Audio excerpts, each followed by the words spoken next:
Bonjour et bienvenue sur Web Regard, le regard du net. Aujourd'hui, nous allons parler de la fortification, de la persévérance et du courage des humains. Une célèbre citation attribuée à Ibn Khaldoun dit ceci: les temps difficiles créent des hommes forts, les hommes forts créent des périodes de paix, les périodes de paix créent des hommes faibles et les hommes faibles créent des temps difficiles. Vous vous demandez certainement c'est qui Ibn Khaldoun. Pour ceux qui ne le connaissent pas, vous trouverez une brève bibliographie de lui à la fin de cette vidéo. On continue donc. Poursuivons en prenant l'exemple de Dubaï. Avec ses gratte-ciel, c'est un pays qui est aujourd'hui synonyme de richesse, de prospérité et d'ostentation.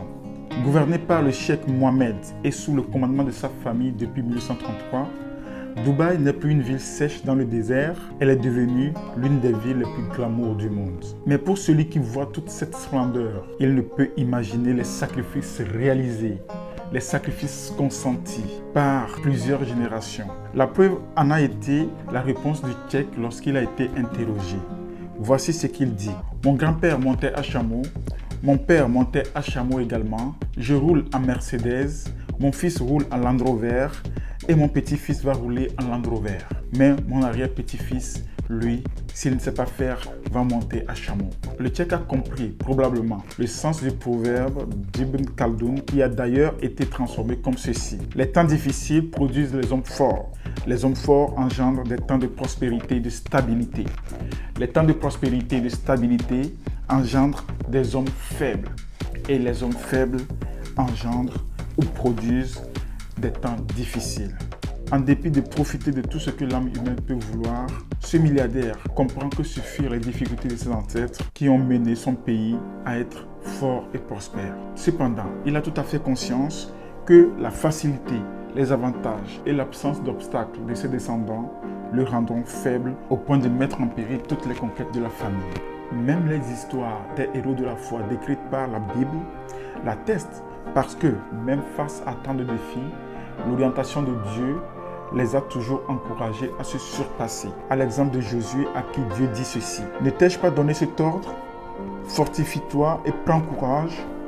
Ne t'effraie point et ne t'épouvante point, car l'Éternel ton Dieu est avec toi dans tout ce que tu entreprendras. Et il va sans dire que les temps de paix n'ont jamais apporté de victoire. C'est pourquoi d'ailleurs, même si vous êtes en train de passer par des luttes, de vivre des moments difficiles, n'abandonnez jamais. On ne peut pas se reposer sur ce qu'on a déjà conquis. Lorsque Dieu parle à Josué, il lui précise bien qu'il sera avec lui dans tout ce qu'il entreprendra. Dans tout ce qu'il entreprendra. Cela montre à suffisance qu'il faut constamment entreprendre et trouver de nouveaux défis à affronter, à surmonter. La majorité des humains voient les difficultés comme des obstacles au quotidien. Cependant, ce sont des épreuves qui bien souvent nous aident à nous surpasser. Et c'est vrai, nous devenons plus forts, plus puissants à travers les difficultés. Les moments difficiles nous sapent le moral, mais restons fermes et persévérants. Peu importe les luttes et les difficultés par lesquelles nous passons, si nous allons puiser dans nos dernières ressources, nous trouverons sûrement et toujours la force et le courage nécessaires pour aller au-delà et les surmonter. Certes, on ne peut pas dire qu'on apprécie passer par des moments difficiles, c'est clair. Personne n'apprécie passer par des moments difficiles.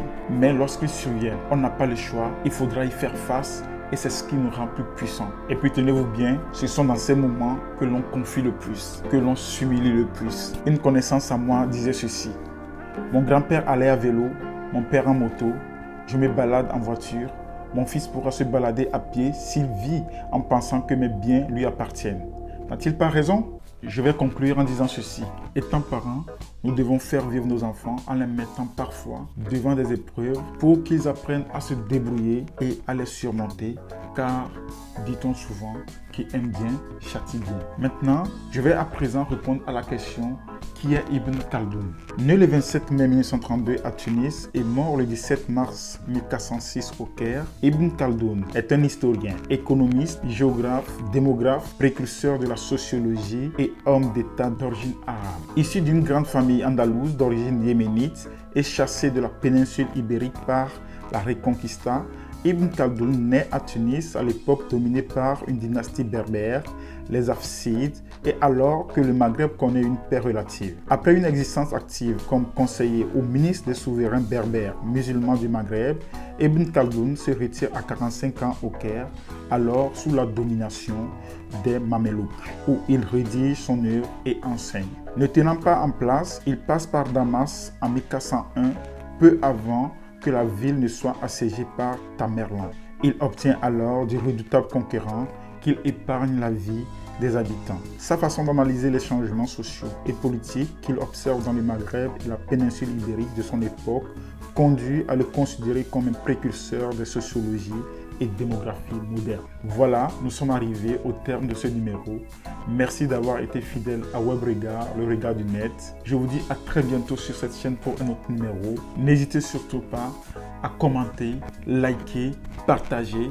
Et pour ceux qui ne sont pas encore abonnés, abonnez-vous. Ça permettra à la chaîne d'aller de l'avant et de vous fournir encore des contenus de qualité. Mais d'ici là, prenez soin de vous car chaque seconde est une vie.